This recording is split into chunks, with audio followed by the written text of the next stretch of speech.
സംസ്ഥാനത്ത് കടലാക്രമണം രൂക്ഷമായി. തിരുവനന്തപുരം, ആലപ്പുഴ, കൊല്ലം ജില്ലകളിൽ അതിശക്തമായ കടൽക്ഷോഭം ഉണ്ടായി. തിരുവനന്തപുരം പൂവാർ മുതൽ പൂന്തുറ വരെയുള്ള ഭാഗത്താണ് ശക്തമായ കടലാക്രമണം ആദ്യം ഉണ്ടായത്.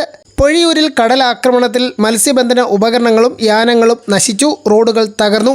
തീരത്തെ വീടുകളിൽ വെള്ളം കയറുകയും ചെയ്തു. പൂവാർ അടിമലത്തുറ ഭാഗം വരെയാണ് കടൽ കയറ്റമുണ്ടായത്. കൊല്ലം ജില്ലയിലും കടൽക്ഷോഭവും കടലാക്രമണം ഉണ്ടായിരിക്കുന്നു. ആലപ്പുഴയിലും തൃശ്ശൂർ ജില്ലയിലും കടലാക്രമണം ഉണ്ടായിട്ടുണ്ട്.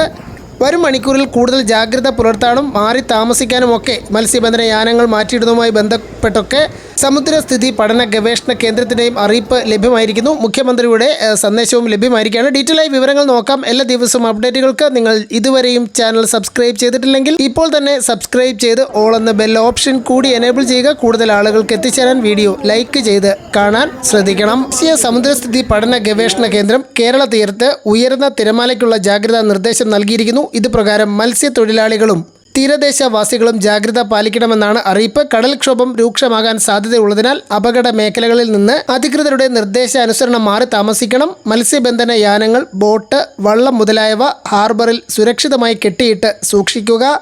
കൂട്ടിയിടിച്ചുള്ള അപകട സാധ്യത ഒഴിവാക്കാൻ വള്ളങ്ങൾ തമ്മിൽ സുരക്ഷിത അകലം പാലിക്കണമെന്നും നിർദ്ദേശമുണ്ട്. ബീച്ചിലേക്കുള്ള യാത്രകളും കടലിൽ ഇറങ്ങിയുള്ള വിനോദവും പൂർണ്ണമായി ഒഴിവാക്കാനാണ് നിർദ്ദേശം. മുന്നറിയിപ്പ് പ്രകാരം നൽകിയിട്ടുള്ള നിർദ്ദേശങ്ങൾ എല്ലാവരും കൃത്യമായി പാലിക്കേണ്ടതുണ്ടെന്ന് പ്രത്യേകം അറിയിപ്പ് ലഭ്യമായിരിക്കുന്നു.